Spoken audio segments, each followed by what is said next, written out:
All right, so let's get started. So good afternoon, and welcome to the 2025 IMS World Award and Lecture. I'm Tony Kai, and I'm the chair of the session. And the World Memorial Award and Lecture is an annual lecture that honors Abraham Wald, the founder of decision theory. The World Memorial Award and Lecture should be presented by a person whose contributions have been fundamental to the development of statistics or probability. The World Lecturer gives 2 talks on one subject. And this year, the World Lecturer is Jianqing Fan. So let me give a proper introduction of Jianqing. So Jianqing Fan is a Federic Moore Professor of Finance, Professor of Operations Research and Financial Engineering at Princeton University. After earning his PhD from UC Berkeley in 1989, he held faculty positions at UNC Chapel Hill, UCLA, and the Chinese University of Hong Kong, before joining Princeton in 2003. And Jianqing has made fundamental contributions to a wide range of topics in statistics, machine learning, data science, and econometrics. He has been widely recognized through numerous honors and awards, including the 2000 COPS President's Award, a Guggenheim Fellowship, the Guy Medal in Silver, the Northern Distinguished Scholar Award, the IMS Lacam Award and Lecture, the Frontiers of Science Award, and the list can go on and on. He's also an academician of Academia Sinica, a foreign member of the Royal Flemish Academy of Belgium, and a past president of IMS. And Jianqing has done a wide range of services to our profession. He currently serves as co-editor for JASA and has previously been a co-editor for the Annals of Statistics, and he has been an editor for Probability Theory and Related Fields, the Journal of Econometrics, and the Journal of Business and Economic Statistics. And the first World Lecture is on neural causality learning from multiple environments. And it's my great pleasure to present Jianqing the plaque.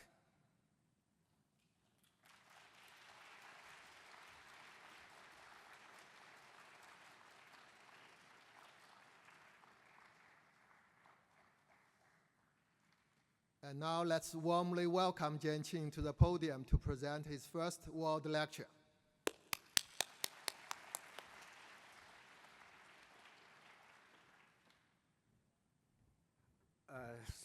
First of all, thank you very much for coming. I know it's late afternoon after a very long day. And thanks to President Kai for a very nice introduction, which make me nervous, even more nervous to stand in front of so many people. Well, it's really a great honor to be here. To give Wald's Memorial Lecture. So I learned statistics very differently from most of you. So my first class in graduate school in my late teens was decision theory. So actually I learned mathematical statistics through this decision theory. So therefore it has a huge impact on my career, even up to today, still thinking from decision theoretical point of view. So it's very unfortunate that I didn't have a chance to meet Abraham Wald. Is really a pity, just like many of you, but I'm very lucky to be able here give a lecture in his memory. So my talk today is on the causality learning using neural network based on multiple environment data, and this the joint work with my former PhD student, Yihong Gu, and Chong Fang, and Peter Buhlmann, who is expert in this area. So this is the plan of my talk. So first, I'll give an introduction, and then I'll talk something that actually I did work using different terminology and different kind of settings. So it's endogeneity in high dimension. And then we talk about the linear case, multiple environment linear regression. And then we do nonlinear case using neural network, we call neural causal learning. And then, of course, when you do all those kind of adversarial learning, there are implementation issues. So I'll give you implementation and empirical studies.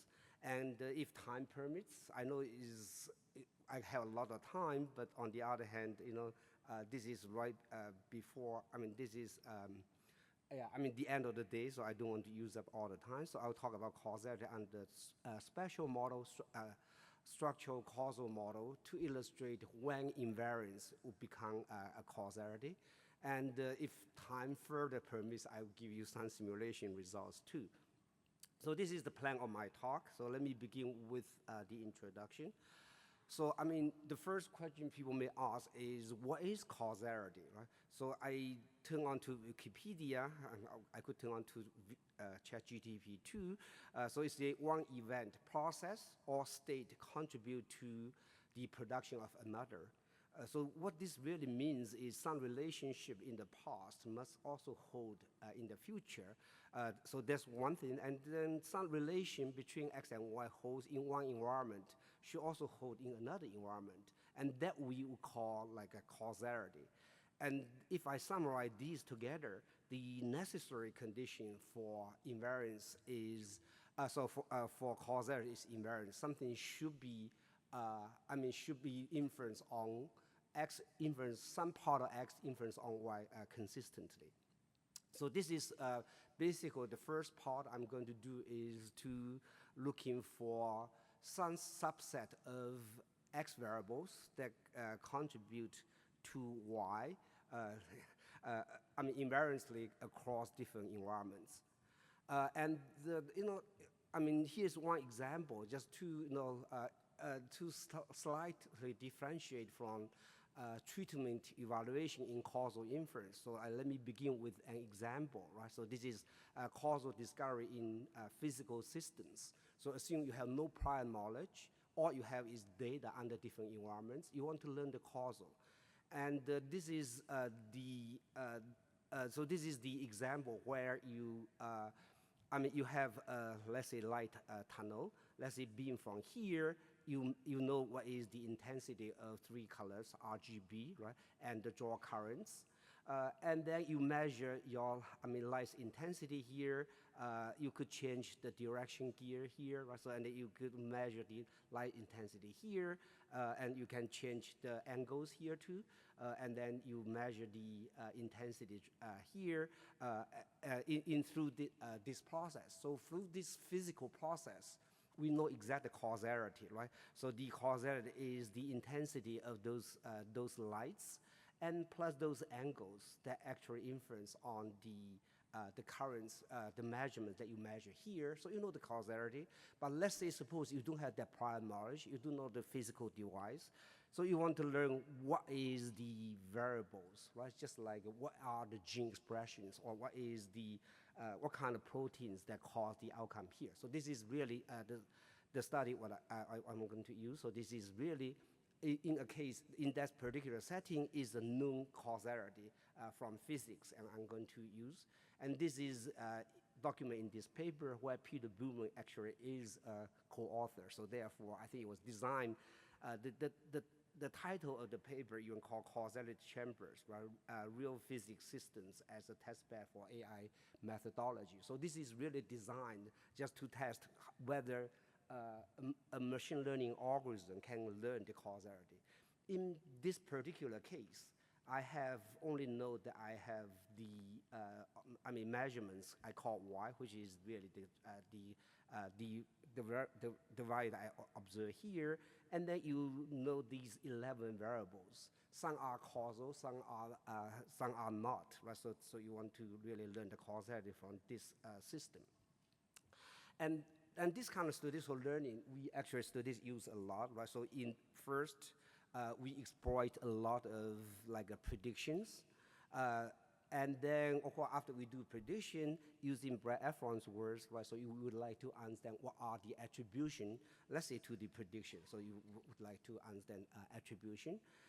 And then, of course, the next level statistician would like to know is to learn inference. What is the, I mean, whether the attribution is statistically significant or not, right? And then the last level, actually, we want to study is the causality.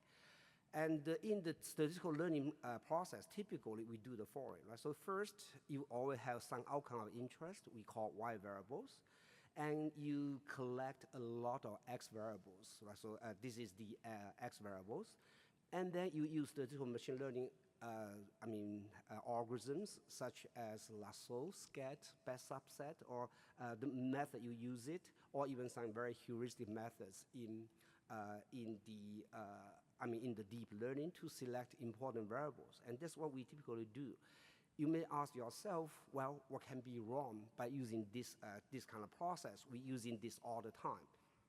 So here is an illustrative thought example, right? So let's say, suppose that I want to do classification to teach machine how to classify whether it's a cow or it's a camel, right? So, and there are two sets of variables. One set of variable is related to the body shape that essentially help us differentiate cow versus camel, and the other is background color, right? So the background color.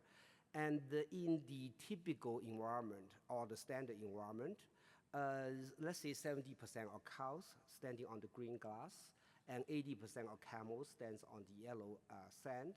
So let's say if you got 10,000 images, you classify, let's say 80% as a training set, 20% as a test set. So you'll learn a classifier, right? So, and this classifier will work very well in the test environment, because test environment is just identical to the learning environment, right? So, but this rely on the spurious variable x2, right?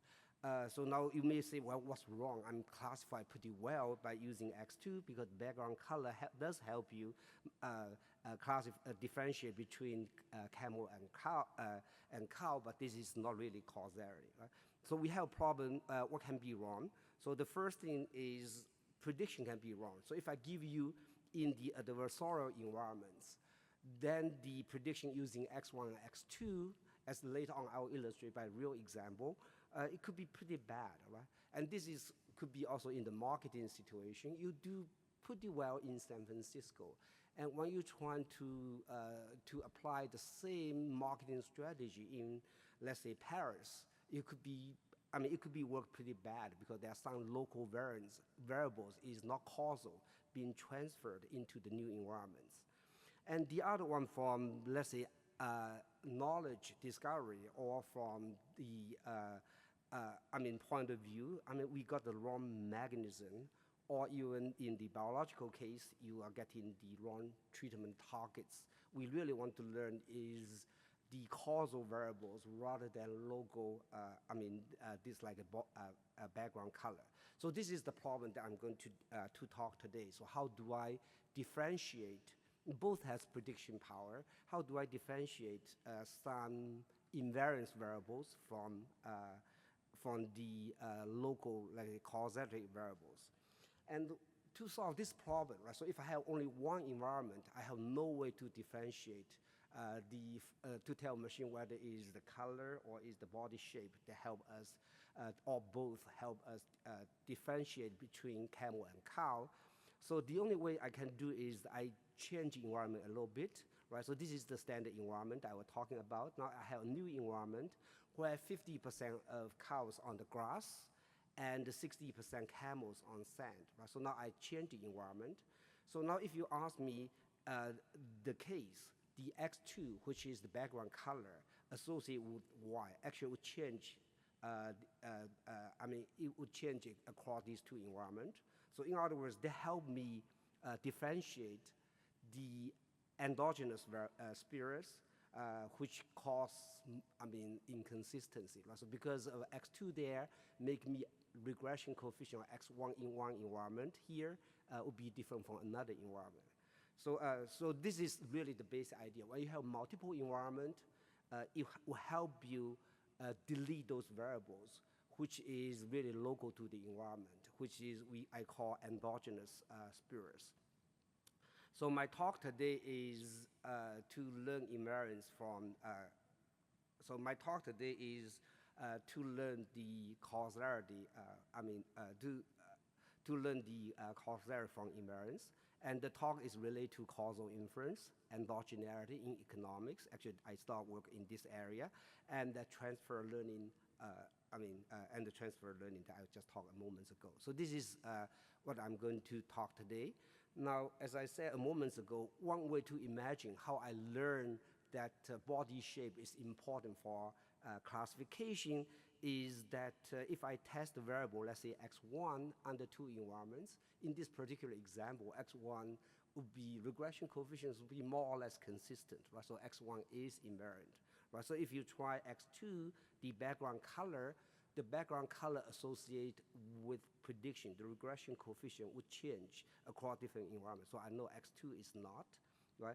So similarly, if you do x1, x2 together jointly, you'll see that x1, x2's regression coefficient would varies across environments. That I know that there must be some endogenous variables among these two.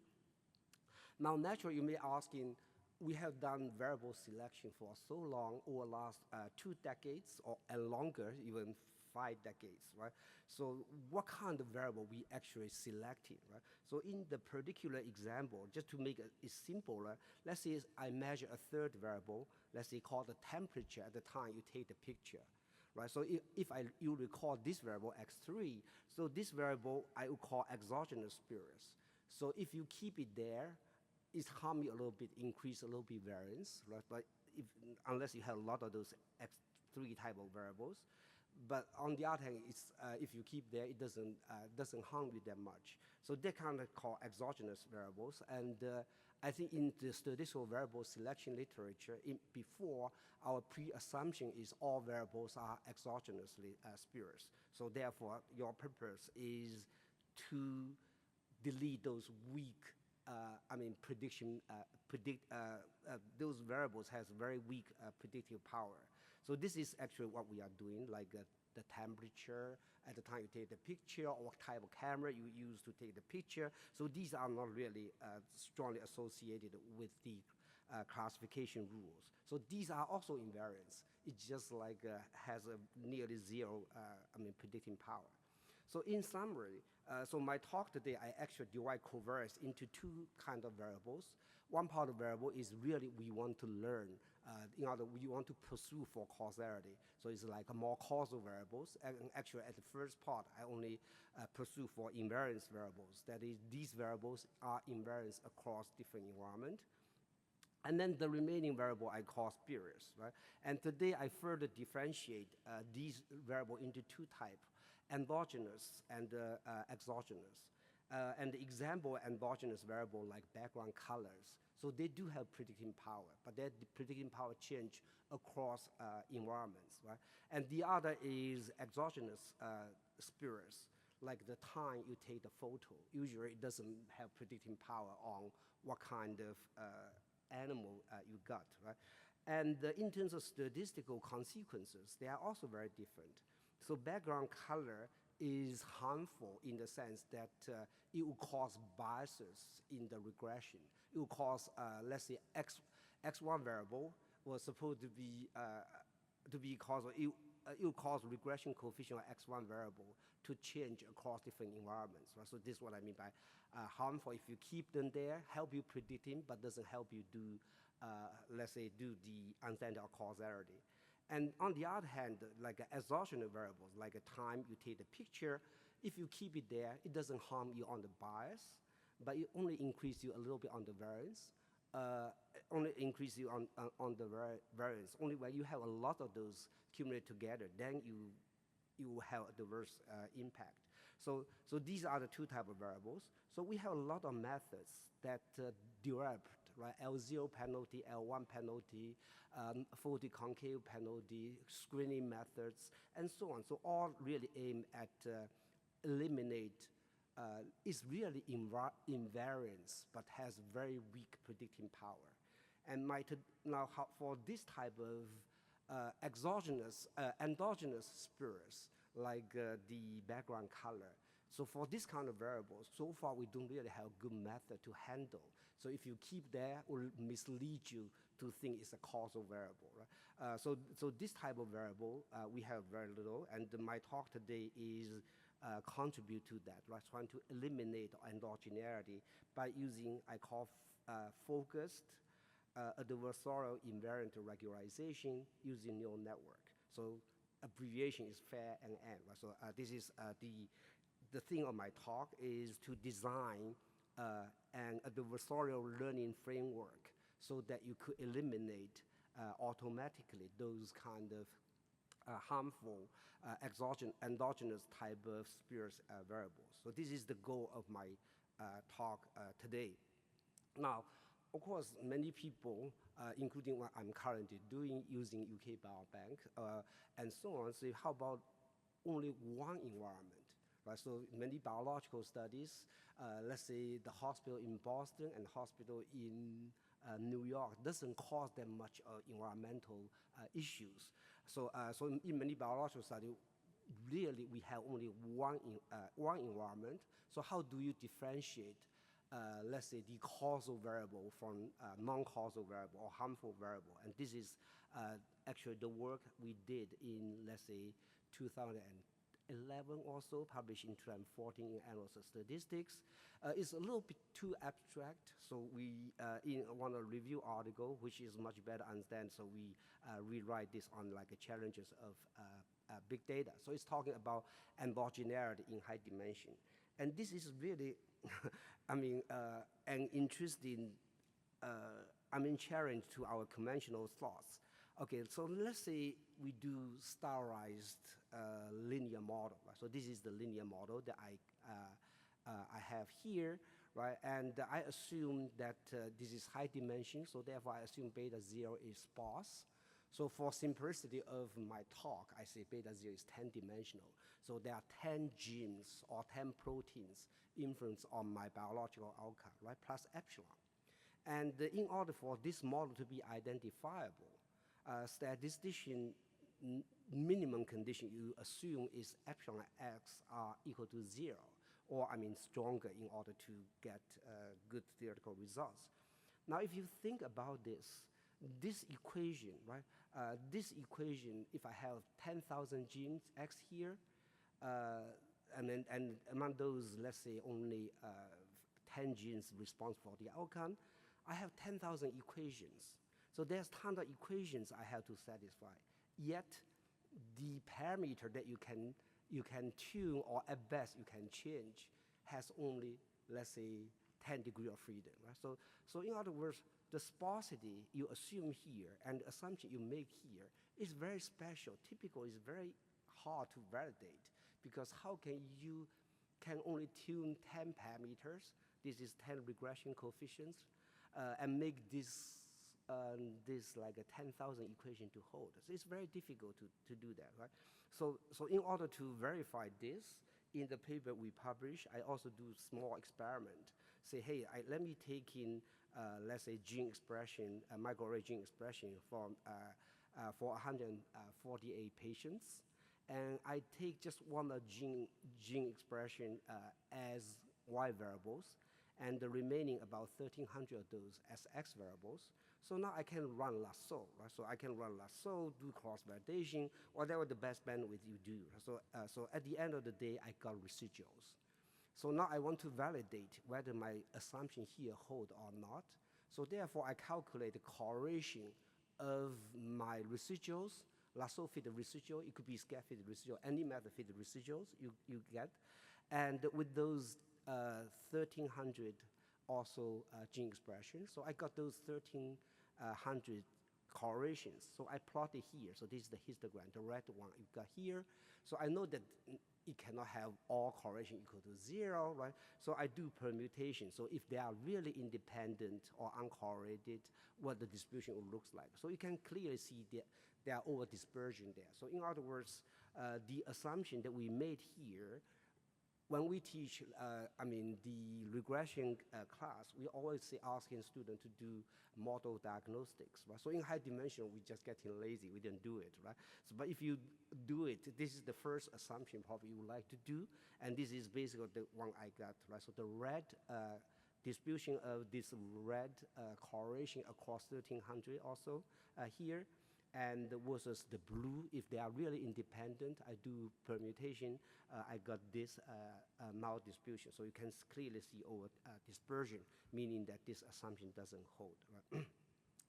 So here's another thought example. Let's just say unknown to us, there are two, let's say, proteins responsible for biological measurements Y here.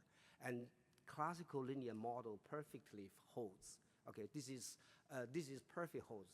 Now, I do not know these two genes, so I do not know identity, right? So what I'm going to do, like what we always do, like microarray or and these kind of, large-scale genomic methods. So I'm going to do netting, right? So I'm going to, let's say, choose, let's say, 1,300 of genes like this, right? And then hopefully that I will identify these two. Now you could think about the assumption again. So because you collected many X that are related to the outcome Y, so because you do not do random number generator, you really do gene expression, they are related to Ys. And now you are asking those X to relate to epsilon, which is just really linear combination of these three variables, right? So this is nearly impossible. You're asking about 13,000 equations here to hold, and then this is only 1 degree of freedom. So in other words, endogeneity naturally hold, so in high dimension, and that's actually indeed challenging even our sparsity assumption that we made here, as well as this exogeneity assumption we made here. So these two sounds to me have some kind of contradictory. So, and then how can you actually resolve these kind of issues? So we appeal to slightly different kind of conditions. Again, let's say I have a sparse linear model, and I'm now making slightly stronger assumption. Epsilon not necessarily uncorrelate with the remaining, let's say, 13,000 genes. Epsilon I asking just a little bit stronger. The conditional expectation of this equal to 0. Right? So this only refer to those 10 genes that concern me, never refer to any other genes, right? And this really a little bit more realistic because this is the assumption on the low dimensional space. And this assumption, of course, implies that uncorrelatedness of this, right? Implies this, there are 10 equations here, like this, because X should be uncorrelated with any of those kind of variables. So this is really naturally holds. And because this condition holds, so therefore, X should be also uncorrelated with each of those variables squared. Now, if you think about this for a second, this making those 10 genes more special. This could be uncorrelated with epsilon and could also uncorrelate with epsilon squares. And in all of those things, it's the same regression coefficients, right? So in other words, this regression coefficient could make this 10 equation hold, could make this 10 equation hold, right? So at the time, we didn't use the name called invariance, but this is really the invariance under one environment. You have the same regression coefficients making those 20 linear equation, right? So this would be linear equation in beta. There would be also linear equation because epsilon is just linear of this, right? 20 linear equation in this, right? So because this x0 is so special, I can differentiate those invariance variables from, or quasi-causal variables from the remaining variables. So in other words, I do not really need to make a very special assumption about other variables. It's just enough to say that those variables can simultaneously satisfy these two equations, would be quasi-causal, and other kind of non-causal variables typically wouldn't satisfy these two equations simultaneously. So that help us eliminate a lot of those like background color type of variables. Okay, now if you want to put in more, say, hey, this holds, but how about that means cubic also should satisfy, right? Epsilon should be also uncorrelated with x cubed. Well, that indeed is true, right? So so this basically saying the same set of regression coefficients or will make these linear equations all hold simultaneously. So that's why I say this is really equivalent to invariance using Peter Blumen's language. Right? So this is the same assumption, different name being given, but the same assumption like this. Now let's say suppose this is the problem. So how do we resolve this, right? So you naturally say, well, this kind of, if I want to generalize further, right? So this kind of equation, you basically saying this is the epsilon. The first part is the epsilon, right? So this is the epsilon, is uncorrelated with any cubic polynomials, right? So in this particular case, is uncorrelated with any cubic polynomials. So if I generalize this, basically saying this should be, there's another class called testing function, right? So if testing function only one linear is too small, if linear and quadratic may be adequate. If linear and quadratic and cubic, you make it more assumption. So, so you may improve some kind of efficiency. But this, in terms of generalization, right? So now I generalize my constraint to be like this, and this is also invariance, right? Invariance across a class of testing functions. And now how do we resolve this? So naturally people say, how about let's run in constraint the least squares, right? That would be a little bit harsh. So let's do a soft constraint least squares, right? So this part would be residual sum of squares that we usually use. Now, if you choose that variable, I want that variable uncorrelated with x, so therefore their square correlation should be small, right? Epsilon uncorrelated with, and the variable you use, if I use 5 variables here, I hope that all of those 5 variables weakly correlate with epsilon. And because I have another equation here, I'm using 2 equations here, right? So then I also, I could add in cubic too by just using quadratic to write simple. Right? So that would be a natural solution because you want to minimize residual sum of squares, at the same time respect your constraint. Remember, when you use the variable, you say residual should be weak correlated with this. You say residual should be weak correlated with s squares. So therefore, I got a regression function like this. So this is a very natural way of running the least squares. And now if I want to generate a testing function like this, right, like this kind of constraints, or just a more general testing function, if I happen not to be using these like monomials, right? So if I have class, let's say Lipschitz as a testing function, of course I cannot use in this kind of norms, right? So a natural way you do say, hey, let's use in the supreme norm, right? Supreme norm is always can be defined. So this is for any testing function. You're asking what is the maximum correlation here, maximum correlation here, and then you put a penalty, right? So in other words, you want to minimize the least squares subject to the constraint that you have here. Now the constraint you have here, you put a soft constraint here, right? So this would be the equivalent. And then now this can be applied to not only polynomial, but also applied to the neural network. And this actually a more general version in the univariate setting. And people may say, hey, Jianqing, you forget an absolute value here. No, I didn't forget, because in the choice of my f, if could be symmetric. If negative f and positive f are both there, I don't need to put a positive absolute value there, because you can always take a maximum one there. So this is, so in other words, f always contain negative f and positive f together there. So this would be a natural constraint least square that we do using today's terminology. But at the time, when I write 2014, we are using this kind of, constraint least squares, okay? So now let me talk about what we are going to talk today is multiple environments. So let me begin with the linear regression model, right? And this is the paper that we published in the Annals of Statistics last year. So now I imagine I have multiple environment, just like the animals standing on different backgrounds, right? So the E means the E's environments, right? So let's say I have data like what we usually have. I collect IID data from the E's environment, and then there is a subset of variables like a body shape, right? The body shape or subset of genes that that contribute to the outcome E, and this set is invariant across environment, right? So this just like body shape is as a classifier is across environment, and the regression coefficients is across environment, and these two are our learning object. I do not know which one are the causal variable or invariant variables, but I know that this invariant variable had to be the same across different environment. And this assumption we made here is, let's say if I have only 5 variables, 10 variables here, so this is really only 10 equation I made. I never made assumption on other, let's say 13,000 variables or other variables.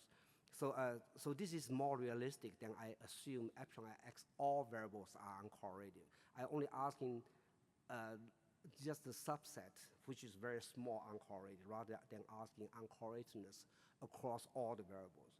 So this is more realistic, and of course you need the environment to be heterogeneous enough, right, for you able to provide a consistent estimator. So there's another more condition on heterogeneity that you need to make. Now, how do I eliminate those like background color type of endogenous spurious variables? So we basically say, let's say if you use a subset of variable, let's say as a subset of variables, and you compute the residual based on this subset of variable, right? So then this residual should be uncorrelated or weakly correlated with the variable you use to run the regression, right? If the variable you do not use to run the regression is not part of it, but if you use, let's say, the first 5 variables to run the regression, the residual, I ask you to be at least uncorrelated, right, with, with these 5 variables you use. Now, so I just, so this is because 5 variable I sum them up, right? So this is all 5 variables. Now I have multiple environment. I asking all those to be small. So this would be the population level penalty that I have in mind. The variable you use, so the result of the residual should be weakly correlated to the variable you use. Now here I have multiple environments, so I add in those together. And now, so in other words, so if a subset of variable is selected, right, so then you minimize this J beta would be encouraging the uncorrelatedness between the residual and the variable you use, right? So, and this had to be hold for all environment. If you have only one environment, there's no way I can differentiate body shape from, from background color. So when you have more than one, you eliminate background color, because background color cannot make these uncorrelatedness simultaneously across 2 environments or multiple environments. So this would be our population level, least square. So this is residuals on the square or least square or maximum likelihood, whatever loss you have here, and then you just add in this J beta here. This is the one that we promised, right? We want to design a penalty to eliminate those background color type of variables. So this would be the one that you use. And if I really write it out, it's a little bit ugly, but it's basically the least squares in population level across K environments, right? And then this is gamma, and this is the loss function that I write before. So this is the one that you really want to use to encourage and delete the variables. Now, of course, the empirical version of this, you just substitute any expectation that you have here by using the empirical data, right? So you replace the expectation by the empirical expectation, and you got this estimator. This estimator will help you doing what? Eliminate the variables such as background color, because these are endogenous, right? But now the time you take the picture, so it's a very interesting variable. It's also invariant, right, technically, because it just has contribution 0 to your prediction. So if you have this kind of variables, now you eliminate everything, so we are back to Lassau's type of high dimensional setting. So you could, using L0 penalty, you could use L1 penalty. For simplicity, I write in L0 penalty here. You further eliminate those exogenous variables. So I know I have talked a lot, so let me summarize what I have said, right? So traditional in statistical variable selection, our first line of assumption is that all variables are exogenously or exogenous variables. So if you even keep some of those exogenous spurious variables, it will be increased slightly the variance, right? So if when you do a lot, of course you need to do L1 penalty. Right? So the other one is endogenous variables, like what I just said a moment ago, like background color. So in this case, if you keep it there, it will create bias on the causal variables and cause, the inconsistency of statistical estimation. And in statistics, right, so we traditionally reduce these exogeneity issues, exogenous spurious variable by using L0 penalty, L1, or SCAT. We are very familiar with this.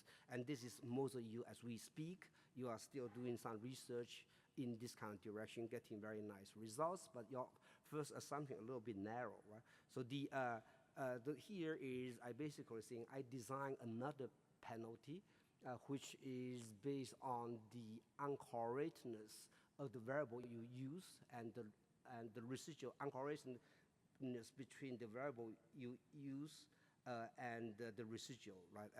As a result, is the residual. So this is the variable what we designed to eliminate that. So here is one, particular example. This is the if I apply this kind of methods, how the variable being selected. So in this one is called structural causal models. So in this particular case, y is here, is one of the variable, y is here, and the parents is x1, x2, x3 is direct cause, right? Is the one that we want to find, but then the children, right, x8, x7, and x8 also have predicting power, right? My children certainly have prediction power on my on my health, also on my genetics, right?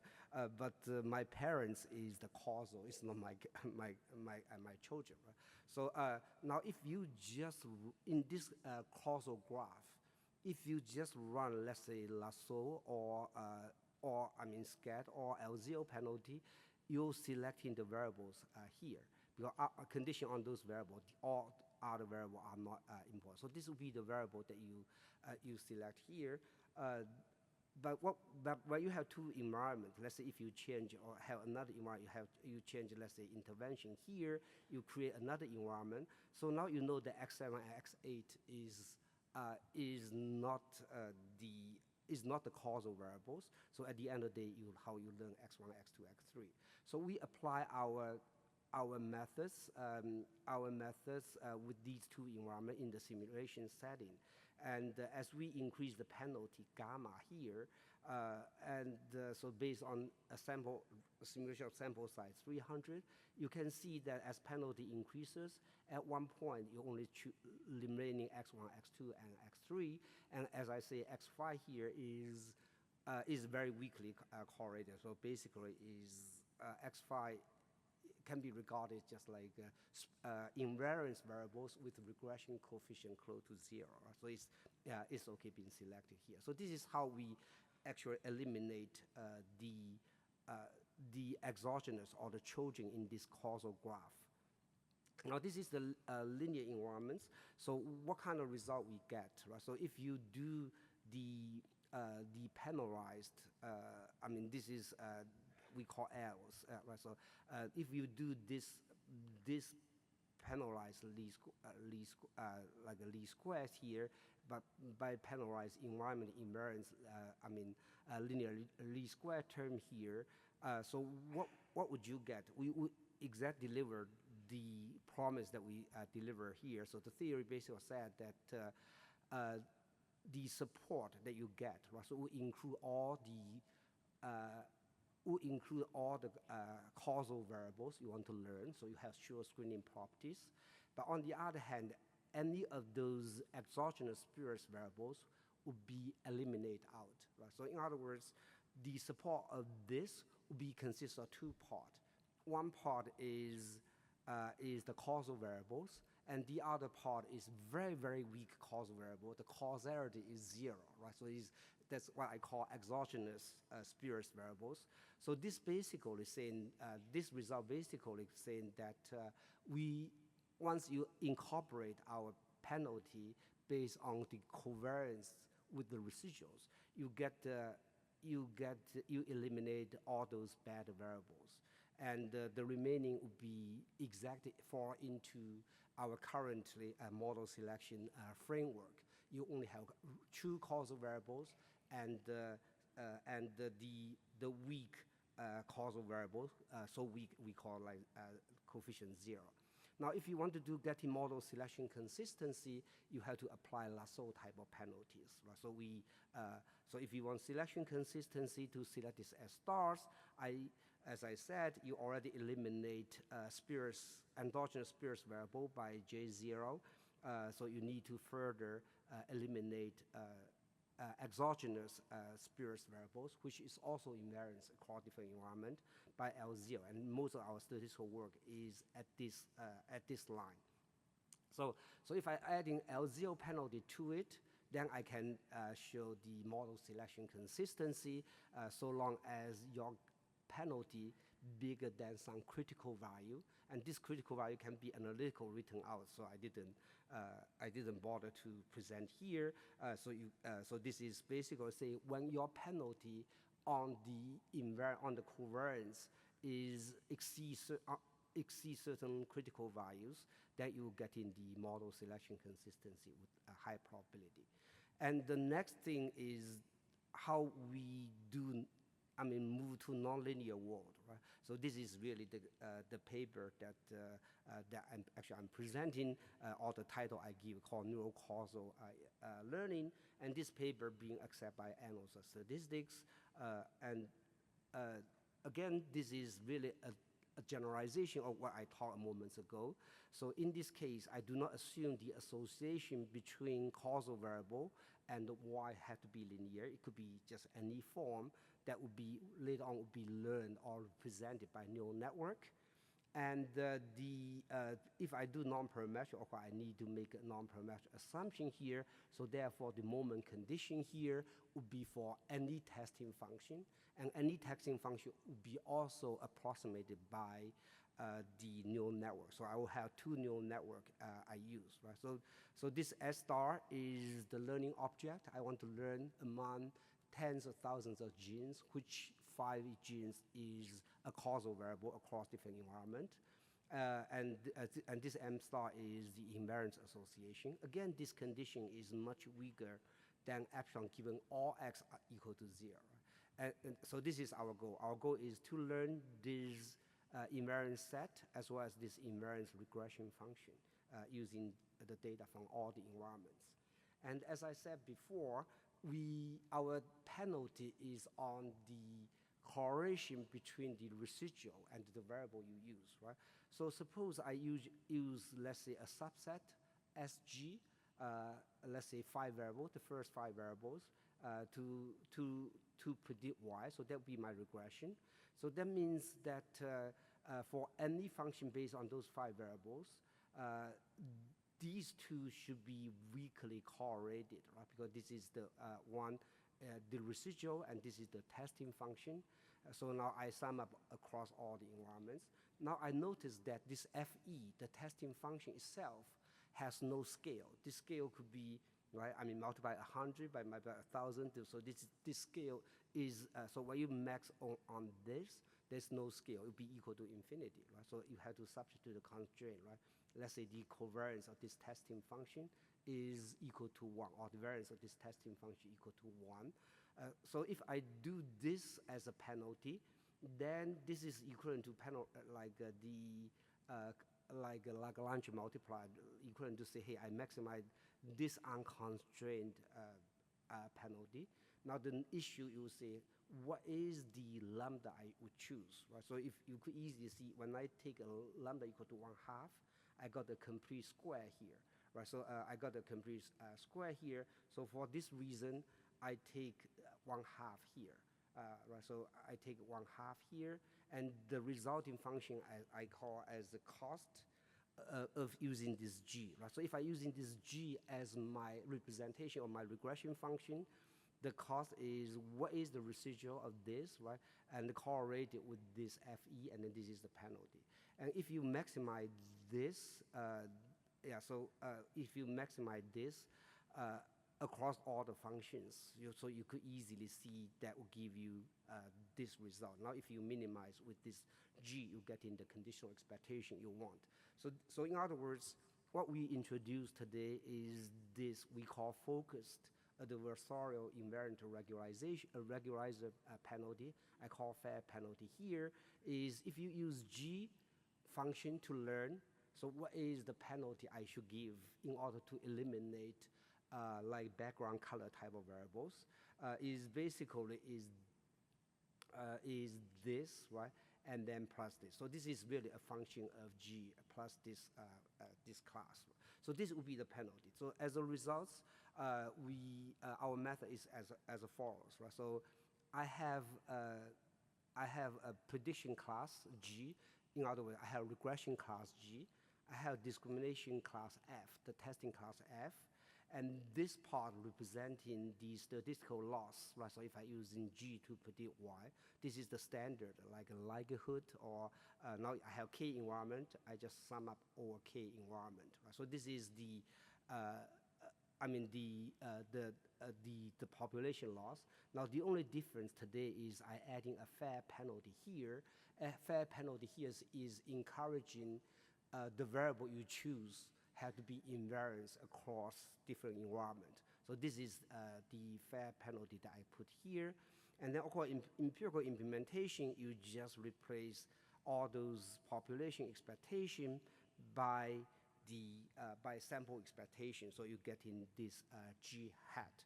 And this is a very simple framework. It's just like you design a special penalty like this. And this penalty, all purpose is to encourage the variable you use, it should be approximately invariance across all the environment. And this basically means that the covariance of your residual and your testing function in the worst scenario should be still small, right? So this basically what an extra term we use. And then the remaining, the first part is really the same as our empirical loss minimization. And so this is really give our empirical fair estimator. And because I have so many choices of this G class, that is what the regression class function looks like, and what is the testing class look like, because I have so many choices. So this is the method that we do here actually encompass basically the single environment setting that I studied in 2014 and the multiple environment setting that we studied in 2024 for the linear regression setting. So this is a very broad setting. And then in today's talk, I'm going to give you two kind of implementations. One is G is using neural network, fully connected with width N and the depth L. So this is the one. Now, because I need some kind of symmetry and also F1 minus F2, if two function G1, G2 in this, the difference have to be in this. So I have to, testing function have to be a little bit deeper and a little bit wider. So this is all what I use. And then similarly, you need identifiability conditions. I know it's in the late afternoon, it's very difficult to get across, but basically saying that if you're adding a few extra variables, exogenous variable to it, so that the regression results are different, then there must be one environment that these two functions are different. But let me not get too much detail into this. So we basically saying if I define signal to noise ratio like this, so this is really this is a true function, and this is the if I just aggregate all data together across multiple environments. So this is really just like the bias, and this is really like the variance. So this is defined very explicitly the critical value. So if your penalty bigger than 8 times of this critical value, then you apply the fair NN that we were talking a moment ago. In other words, neural network, a least square neural network, or maximum likelihood, any loss empirical neural network, and then plus this fair penalty, the result you got, the mean square error you got, would be the same as the means as if you select this subset G star, right? And then plus some kind of complexity due to the pseudo dimension of neural network. And if you look at the first result here, so this is only involve approximation error of neural network using in this subset, and this actually allow us to appeal really the adaptive learning of neural network.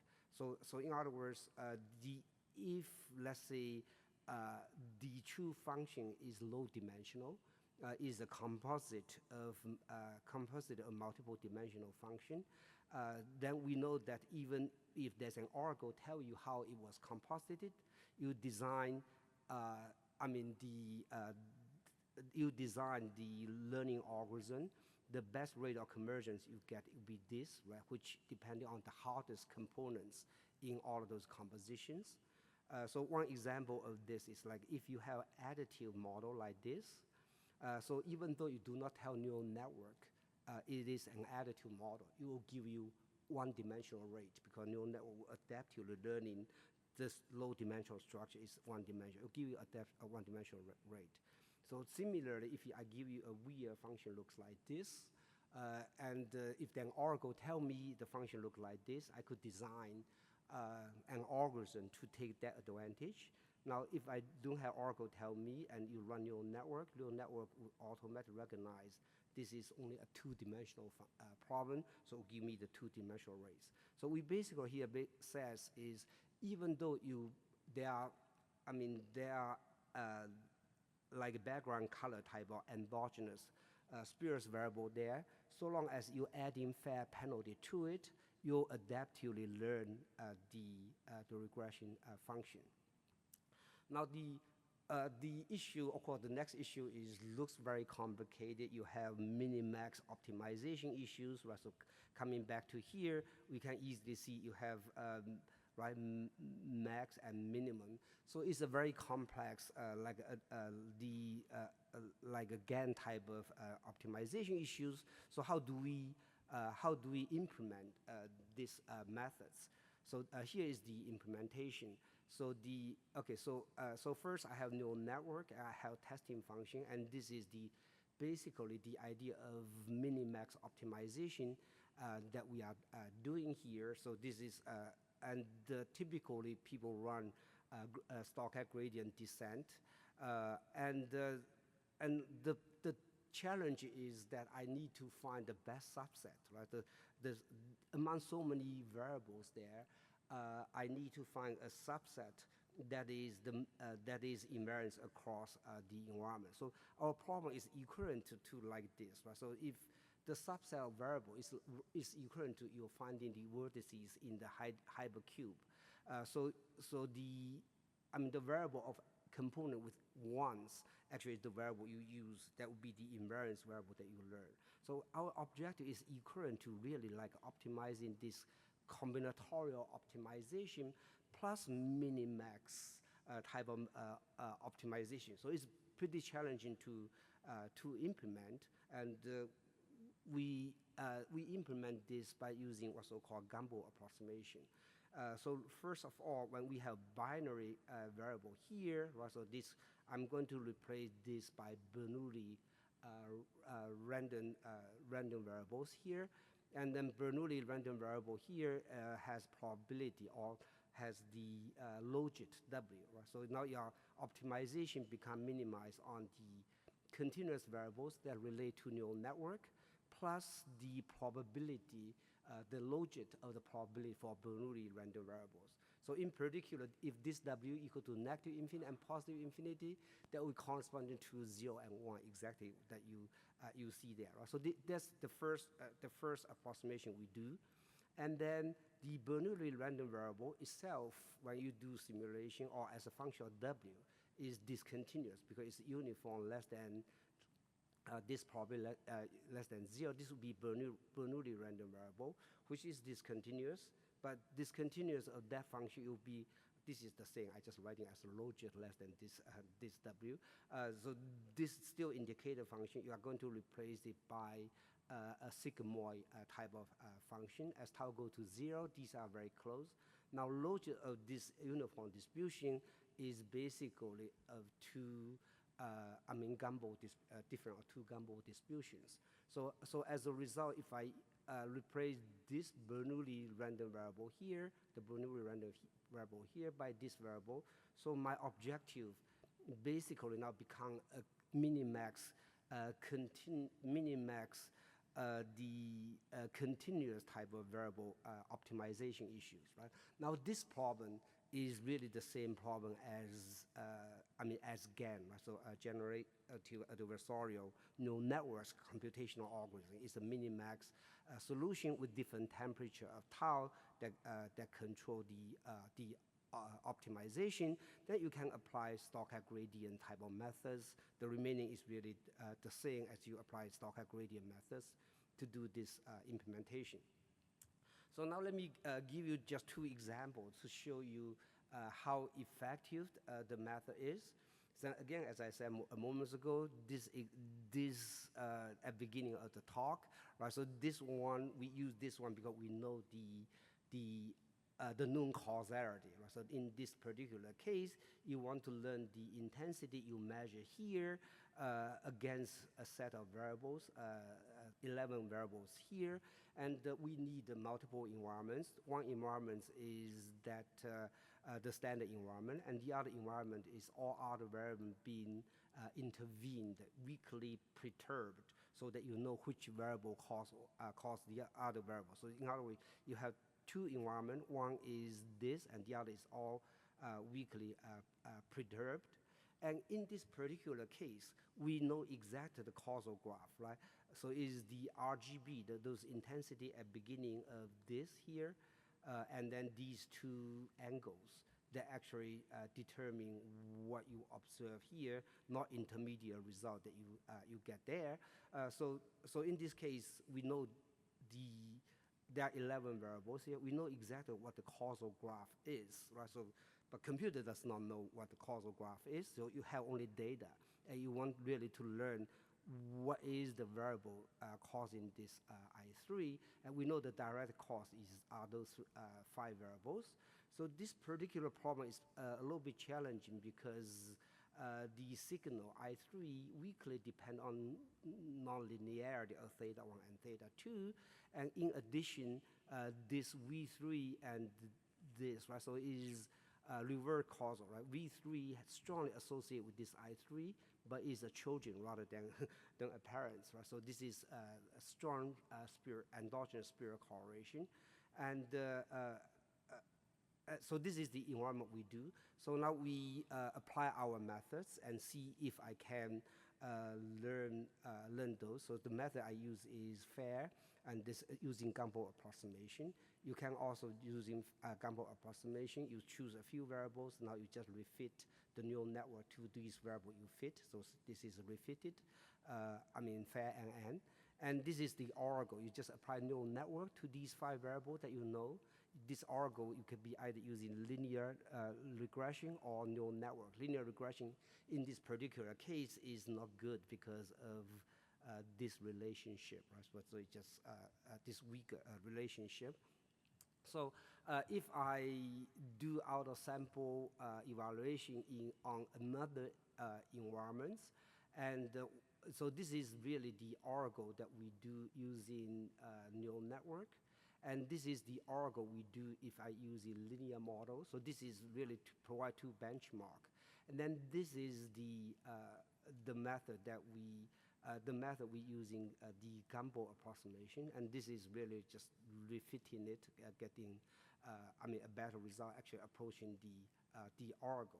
So on the other hand, if you just pull all the data together, right, and then just running, let's say, neural network, actually the work is, the result is pretty bad. So in other words, in this standard environment setting, we were able to remove remove this spirits strongly, the Trojan of this I3, remove this endogenous spirits variables, If I keep it there, it will decrease outer sample R squared by 0.2, right? And also we are able to detect the weak signal of theta 1 and theta 2. So as a result, we get into the near orgo performance. So, in terms of variable selection consistency, we apply our causal methods to either using linear regression or neural network, and the result is as follows, right? So if n equal to 100, if I use linear regression, as you know, it depends theta 2 and theta 3 non-linearly, so these are didn't quite get selected. If I apply neural network using our methods, purely numerical methods, you more or less recover all those kind of variables. And now if you use other variables, you may be choosing the wrong causal variables. And then this just vary a little bit, just say, hey, for different sample sizes, how fair actually work. And fair actually, of course, as sample size increases, it always work better. So in other words, the fair NN does provide model selection consistency and being able to discover also these kind of weak, relationship there. And then the second example is really back to very original one that we give, right? So in this case, I have two kind of birds, right? So is land bird and water bird. And the background could be land, could be the water bird, right? So the X variable is extracted from a pre-trained ResNet neural network from ImageNet. So each data produce each image. When you key in, you get in 500 X variables. And here is the two set, right? So one is, let's say 95, the first environment is 95 water birds standing on the water, right? And the background is water, and 90% land birds on the land. So this is the standard environment. And the other is I shift a little bit, 75% water birds is on water, right? So we know the background color is not causal, and 70% land birds on land. Now, so now if you want to learn causality, so you hope that you get in the feature for neural network that actually able to differentiate let's say the land bird from the water bird. Right? So now the testing one, I use a very adversarial environments. Because this is computer experiment, you could just take background of one and pose on another one, on another machine, on another image. Right? So you get in 98% water bird standing on the land. So this is very adversarial environment, right? 98 land birds on the water. So this is very adversarial. So our testing is in a very adversarial environment. And so the first thing we do is building the linear classifiers using these two environments, and hopefully that the invariance feature is really the feature that differentiate the land bird from the water bird. Right? So that's the idea. And then when we apply this to this adversarial environment, we hope it doing still very well. So this is so we do a few methods. This is the method we say fair using Gumbel approximation. And then the other one, people may say, hey, how about I just run a lasso on combined data set D1 and D2, right? I have two environment. Or I run lasso on D2, right? Remember, D2 is closer to the testing environment. This one is further, D2 is closer to this testing environment. So let's see how it work out. Right? So for this particular case, so we also do the Argo. So Argo is you run lasso on D4, in which the background color, 50% is birds on the land birds on the land, 50% on water bird on the water. So in other words, background color will be independent. In this case, it will be exogenous spheres. So this is the Argo performance, and this is ideal in a sense for lasso. So this is the testing accuracy.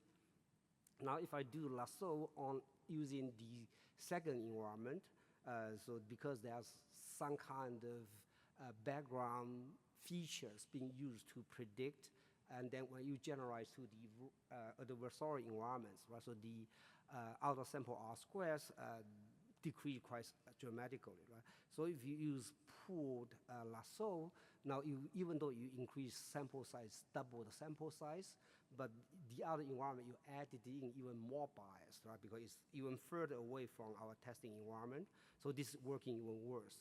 Now, if you're using our fair gamble with linear type of methods, yeah, you're getting pretty close to the oracle performance. So in other words, we really effectively using two environment and eliminate all those endogenous spurious variables so that we can generalize even to pretty adversarial environments. And so in other words, we can correct the fair from two different kind of environments. So I know the time run very quickly, right? So the next I'm going to say is under special kind of structural causal models, the invariance variables would become, when you under different kind of interventions, invariant variable would be becoming very close to the causal variables. And then if you add in condition further, then you can say the necessary and sufficient condition, the invariant variable will become the causal variable because of the time I skip, right? So, and similarly, I have simulation results to say that all the theory that we verified, the variable selection consistency, are all continue to hold. So let me just quickly summarize so that I do not take way too long the time. So, so first, what did I talk? So first, I introduced a fair NM methods to learn causal predictors without prior knowledge, right? So which variables is which variable actually is the causal variable?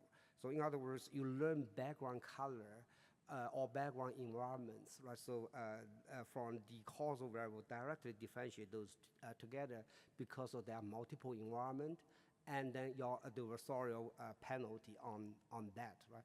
And also without knowing the function structure, I do not assume what a regression function looks like. So neural network allow us to learn the feature representation from the data. So therefore, even though there's non-linearity, it will be adaptive learning and learn that regression function adapted to the low dimensional structure.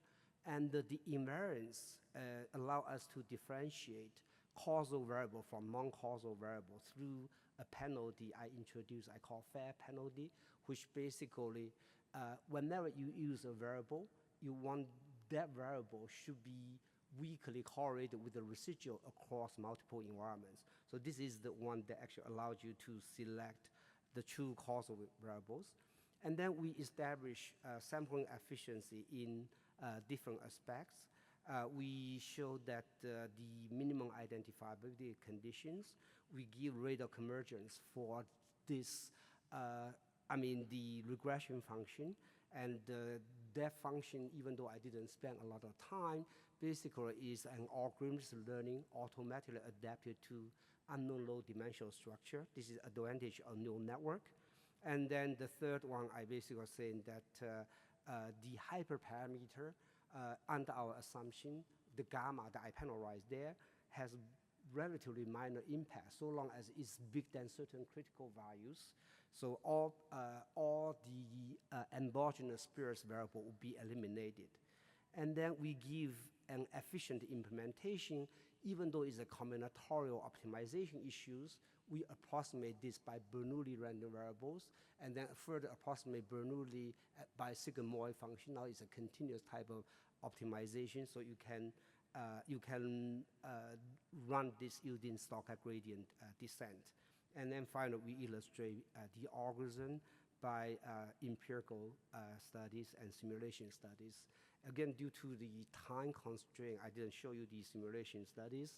And then we also give you necessary condition for causal graph, what invariance means. That really depend on intervention. And when the intervention is sufficient, it will become the causal, the parents that you want to learn. And that's all I want to say based on these two papers. Thank you very much.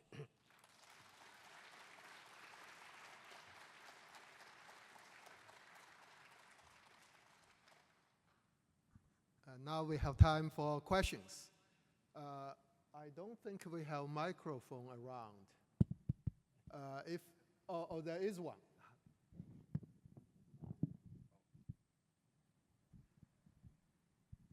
Okay, if you have questions, please stand up and I'll come by with the microphone.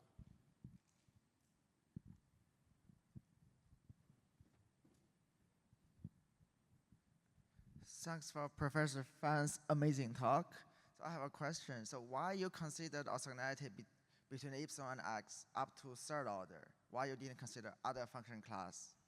Oh, okay. Yeah. So good question. So when I was talking, so if you have only one environment, right? So I basically saying the unconditional. Okay. So let me say this. Yeah. No. That was illustration. Right? So the condition. Thank you. Like this, right? So I basically saying this. Okay. So this condition are weaker. So if you have these two equations alone, if you think about this, right? Let's say this is 5 variables. There would be, that would be like this. Let's say 5 variables. That would be 5 equations. That would be 5 equations here. So long as you have 2 up to second order, you will be able to eliminate a lot of x variables that is not causal, or that is not causal. So we do cubic polynomial here just as an illustration so that you can see that really is, the variable you choose, so this is the residual, and the residual should be uncorrelated with this x, the variable you use, up to a certain degree. So it could be up to the quadratic, it could be linear. So cubic is really just illustration. But at least you need two moment conditions here. You can also replace this by absolute value. So long as you have more equations than unknown, you are able to differentiate causal from non-causal variables. So it's just purely an illustration. Thanks. Yeah. Any other question?